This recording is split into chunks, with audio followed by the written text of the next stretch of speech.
بسم الله الرحمن الرحیم. په پاکستان یواد کې ټولو هغه افغان کډوالو ته چې هغه غیر راجسټر دي یا هغه افغان کډوال چې ای سی سی کارډونه لري د دوی دپاره په د آی او ایم ادارې د خوا څخه او دلته په بلوچستان ایالت کې د سیر فاونډیشن د خوا څخه یا ارګنایزیشن د خوا څخه دوی په ګډه باندې یو پالیسي د یونیسیار په مدد باندې شروع کړې ده چې هغه افغان کډوال چې هغه غیر راجسټر وي د هغو دپاره به دوی باقاعده سرټیفیکیټ یو شی ورکوي چې هغه به د پاکستان کې د رهایش دپاره یا د اوسېدو دپاره کفایت کوي او دارنګه به د تاڼو د یا دوی ته په لارې کې د تګ او راتګ د مشکل دپاره هغه به د دوی سره مرسته کوي چې دا به د سیر ارګنایزیشن د دفتر د خوا څخه ورکول کیږي او دارنګه چې دی د ای سی سی کوم کارډونه چې دي د هغو کارډو درلودونکو دپاره چې کومې ستونزې وي یا د بینک کې کومه مسله وي یا په سیم کارت کې کومه مسله وي یا د دوی په تګ او راتګ کوم مسله وي هغه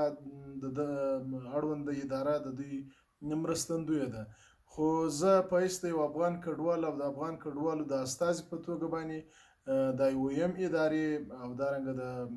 سیر ارګنایزیشن د ادارې او دارنګه د حکومت پاکستان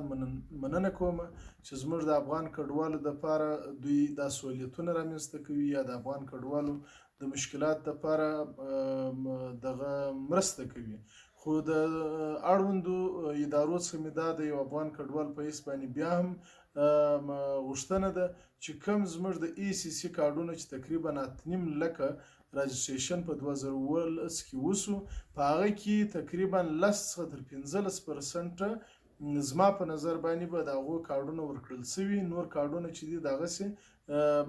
پراته دي کوم ادارو چې دغه کار کوي خو تر اوسه پورې نه دي ورکړل سوي. نو بیا هم د دوی څخه زموږ دا غوښتنه او هیله ده چې زموږ د هغه افغان کډوالو چې راجسټریشن یې سوی او ای سی سی کارډ در اوسه نه دی ورکړل سوی په کار دی چې د هغو ته دغه ای سی سی کارډونه ورکړل سي او د ای سی سی کارډو دپاره هم یو داسې میکانیزم باندې کار وسي لکه کوم چې د پی او آر کارډ دپاره یونیسیار او حکومت پاکستان یې کوي دارنګه د ای سی سی دپاره هم باید وسي. د پی او آر کارډو ته ډېر امتیاز ورکړل سوی چې پر هغه باندې سیم کارت خلاصیږي د بینک اکاونټونه خلاصیږي نور سهولیتونه یا د هوټل دپاره د شپې دپاره چې دوی د یوه صوبې څخه بلې صوبې ته ځي نو ای سی سی کارډو ته هم باید دغسې سهولیت ورکړل سي لکه کوم چې د پی او آر کارډو درلودونکو ته ورکړل سوی دي. دا اوس د پی او آر کارډو درلودونکو ته د یونیسیار د خوا څخه ټول چا پی او آر کارډ جوړ کړی هغو ته د پیسو سیستم شروع دی چې نغدي پیسې ورکوي. نو په کار دا ده چې د ای سی سی کارډو درلودونکو ته هم دغسې سهولیتونه ورکړل سي. مننه.